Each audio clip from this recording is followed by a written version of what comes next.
일토소명 영화 속으로 고장난 우주선이 돌아온 비결은 2021년은 우주여행이 시작된 해입니다. 몇 회사가 있었는데 한 회사의 우주여행에서는 훈련받은 민간인 4명만 탑승해서 3일간 우주를 여행하고 돌아왔습니다. 오래전의 이야기입니다만 50년도 더 전에 인간의 달 탐사 초기에 있었던 일을 소재로 만든 영화가 있습니다. 미국과 소련이 우주공간에서 경쟁하던 때 1969년 아폴로 11호의 달 착륙 이후 1970년 4월에 있었던 치명적 우주선 사고를 다룹니다. 아폴로 13호가 달을 향해 가려고 했으나 실패한 사고를 다룬 영화 아폴로 13을 함께 생각해 보겠습니다.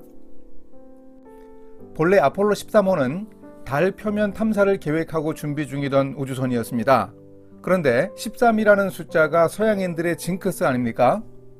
그렇다고 14호로 건너뛸 수도 없었고 그 징크스를 깨려고 아폴로 13호는 4월 13일 13시 13분에 출발시켰습니다. 그러나 13호는 역시 13호였습니다. 본래 구성된 13호 탑승 팀원 중에 환자가 생겨 14호 우주선을 위해 준비하던 팀이 13호 우주선에 타는 행운을 얻습니다. 그 팀장이 짐 러벨입니다. 그런데 발사 이틀 전 팀원 중 켄이 지구로 귀환 예정인 날에 홍역이 발병할 것이라는 진단을 받아 다른 대원으로 교체됩니다. 우여곡절 끝에 아폴로 13호는 우주여행을 시작합니다. 3명의 우주인들은 무중력 상태에서 지구의 생중계를 하는 여유도 보이며 우주선은 순항합니다. 그러나 사흘째 되는 날에 산소 탱크가 폭발했습니다. 달 착륙을 못하는 것은 물론이고 지구로 귀환하지도 못할 비상 상황에 빠지고 말았습니다. 비행선에 탄 세 우주인들이나 미국 항공우주국의 관제팀 대원들에게 죽음의 공포가 몰려듭니다.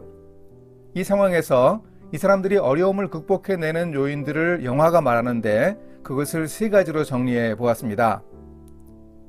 지구와 달 사이 우주공간에서 전력과 산소가 부족한 우주선을 어떻게 하면 좋습니까? 참사는 눈에 선하게 보였습니다. 나사의 홍보 담당이 국장으로부터 더 많은 정보를 얻어내려고 아폴로 13호의 많은 위험 요소들을 열거하기 시작했습니다. 그러자 국장이 짜증스러운 듯이 말합니다. 헨리, 나도 뭐가 문제인지 알아. 나사 최악의 참사가 될 거야.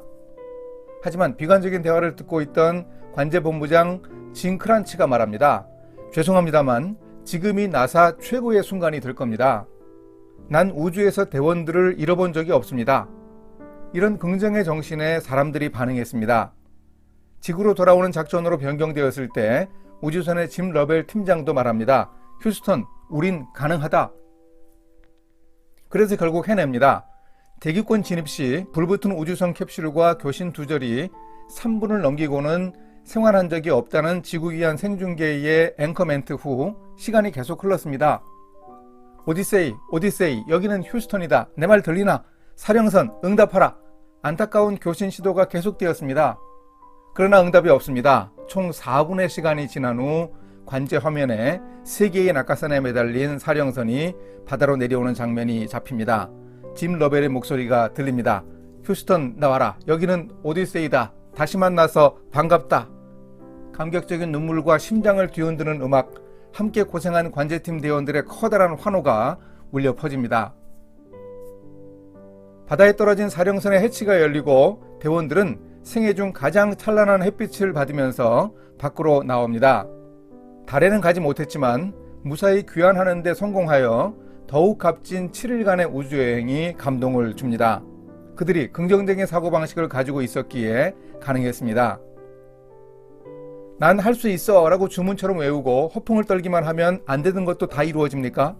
영화는 성공한 실패를 가능하게 한 요인들을 여러 가지 보여줍니다.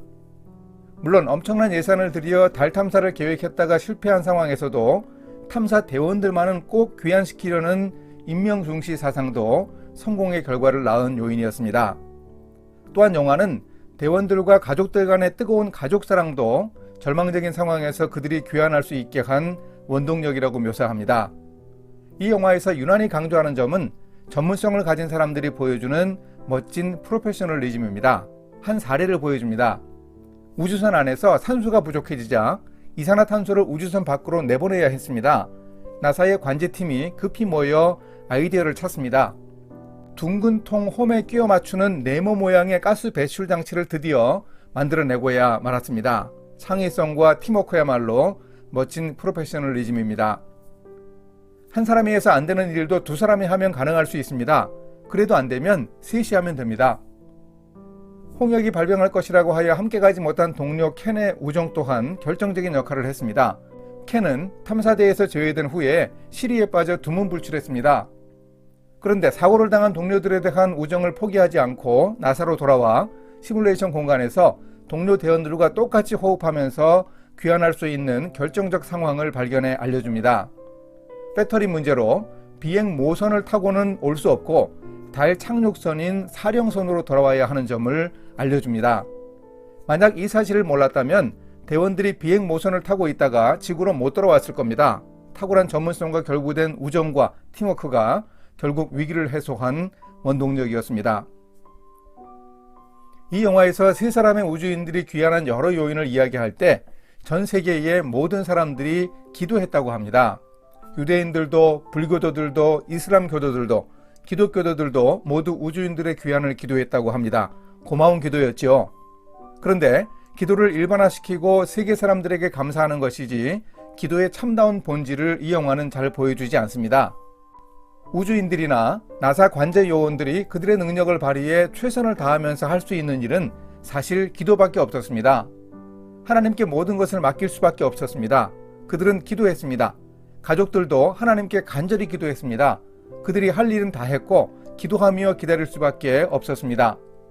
걱정이 많았지만 그들은 염려하지 말고 기도와 간구로 하나님께 아뢰라는 말씀을 따라 기도했습니다.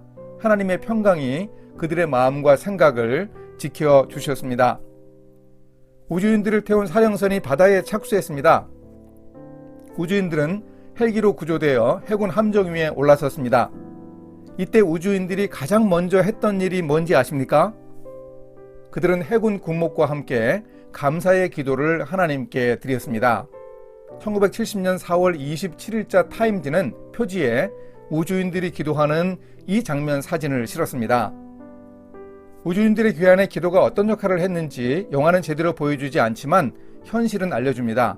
실제로 당시 미국의 닉슨 대통령은 담화문을 발표했습니다. 미국 국민들과 세계 사람들에게 우주인들의 무사 귀환을 위해 하나님께 기도해 달라고 부탁했습니다.